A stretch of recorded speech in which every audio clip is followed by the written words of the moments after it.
শীতকাল চলে এসেছে আর গ্রামের দিকে সবাই বড়ি দেওয়া শুরু করেছে। আসসালামু আলাইকুম গাইস, কি অবস্থা সবার? আশা করি ভালোই আছেন এন্ড আমিও আলহামদুলিল্লাহ অনেক ভালো আছি। তো আজকে আমাদের বাড়িতে বড়ি দেওয়া হচ্ছিল, সেটাই আমি সবার সাথে শেয়ার করলাম। ডাউল আর কুমড়া দিয়ে এই বড়ি বানানো হয়। ডাউলগুলো বেটে নিতে হয় আর কুমড়াগুলো কুড়ে নিতে হয়, তারপরে ডাউল আর কুমড়া একসাথে করে এভাবে ফেনা বানাতে হয়। এভাবে যত বেশি হালকা করবেন বড়ি তত বেশি সুন্দর হবে। এরপরে বড়ি ছোট ছোট করে কাটতে হবে, আমি যেভাবে কাটতেছি ঠিক এইভাবে। পরে রোদে শুকাতে দিতে হবে। এভাবে রোদে 2-3 দিন ভালো করে শুকাতে দিতে হবে, পরে বড়ি রান্না করে খাওয়া যাবে। প্রথম বড়ি কাটলাম, প্রথম হিসাবে নাকি অনেক ভালো হয়েছিল, সবাই সেটাই বলতেছে। ঠিক আছে, এই বড়িগুলো রান্না করে খেতে অনেক ভালো লাগে। কাছে কেমন লাগে অবশ্যই কমেন্ট করে জানাবে। শহরের অনেকেই আবার এই খাবারগুলো চিনবে না, গ্রামের অধিকাংশ মানুষই এটা চিনবে, কারণ গ্রামে শীত পড়লেই প্রায় চারিদিকেই এই বড়ি দেওয়ার ধুম পড়ে। ছোটবেলা থেকে দেখে আসতেছি আমার নানু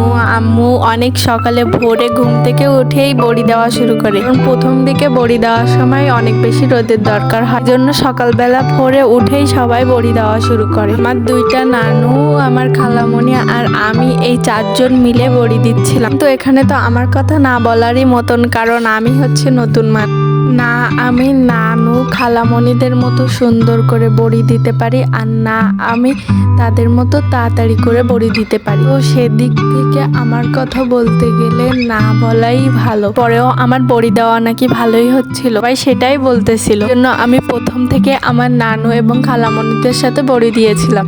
বড়ি এভাবে একটা কাপড়ের উপরে দিতে হয়, তাহলে তুলতে সুবিধা হয়। এর অনেক মানুষই এটা জানতো না, পরে আস্তে আস্তে সবাই সেটা বুঝতে পারছে। আমাদের পুরো একটা শাড়িতে দেওয়া শেষ হয়ে গেছিল, আর জায়গা ছিল না, আমরা পরে আরেকটি উন্না নিয়েছিলাম। বড়ি দেওয়ার জন্য 3.5 কেজি ডাউল কেনা হয়েছিল। আর এই যে এটা আমার খালামণি বড়ি কাটছিল, তোটা ধৈর্য ধরে আর সুন্দর করে বড়িগুলো কাটছিল। ধৈর্য ধরার কথা বললাম কারণ এভাবে ছোট ছোট করে দেখাই যাচ্ছে যে অনেকগুলো বড়ি তারা কাটছে, জন্য বড়ি দেওয়ার জন্য 2-3 জনই লাগে, কারণ একজন দিতে গেলে অনেক বেশি সময়ের ব্যাপার। আর একটা নানু ডাউলগুলো হালকা করছিল, আর আমি, আমার নানু আর খালামণি 3 জন মিলে বড়ি কাটছিলাম। আজকে সকাল থেকে রোদ তেমন না থাকলেও পরে আস্তে আস্তে রোদ শক্ত হয়েছে। আমাদের 11টা 11:30টার মধ্যে বড়ি দেওয়া শেষ হয়ে গেছিল। তো বললাম না যে গ্রামের চারিদিকেই সবাই প্রায় বড়ি দেয়। আমাদের ছাদ থেকে দেখা যাচ্ছিল আমাদের আরেক মামারাও বড়ি দিয়েছে। আজকে ক্যামেরায় অত ভালোভাবে দেখা যাচ্ছে না, তো যাই হোক আজকে এই পর্যন্তই। আল্লাহ হাফেজ।